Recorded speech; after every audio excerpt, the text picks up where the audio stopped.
বন্ধুরা দেখো কত বড় সিলভার মাছ এসেছে, আমি কেটে নেব।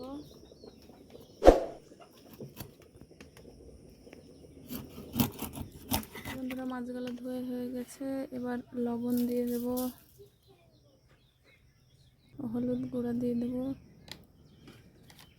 দেব একটু লঙ্কার গুঁড়ো,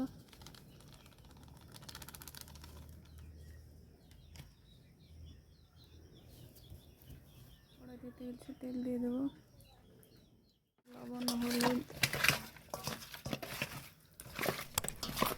মাখিয়ে নিয়ে তেলে দিয়ে দেবো।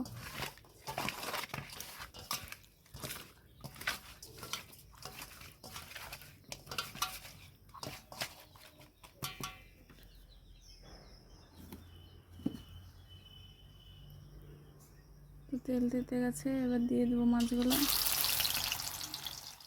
লাল লাল করে ভাজা হয়ে গেছে, এবার তুলে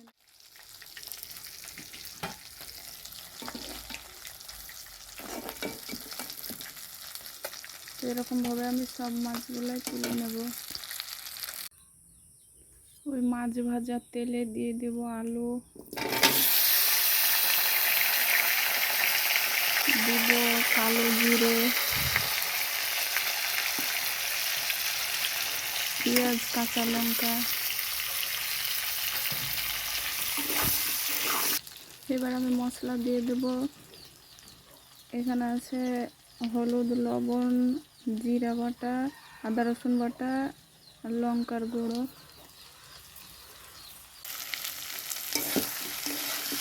তো মশলাটা কষানো হয়ে গেছে, এবার পানি দিয়ে দেবো। এবার দেবো ভেজে রাখা মাছ, দিয়ে ঢাকা দিয়ে দেবো। তো মাছ রান্নাটা হয়ে গেছে, এবার নামিয়ে নেব।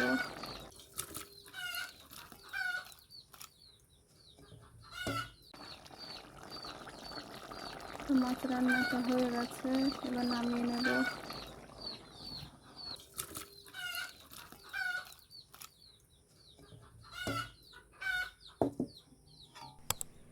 তো বন্ধুরা, আলু দিয়ে সিলভার মাছ রান্নাটা তোমাদের কেমন লেগেছে অবশ্যই কমেন্টে জানাবে। আর ভালো থেকো, সুস্থ থেকো সবাই। আবার দেখা হবে অন্য কোনো ভিডিওতে।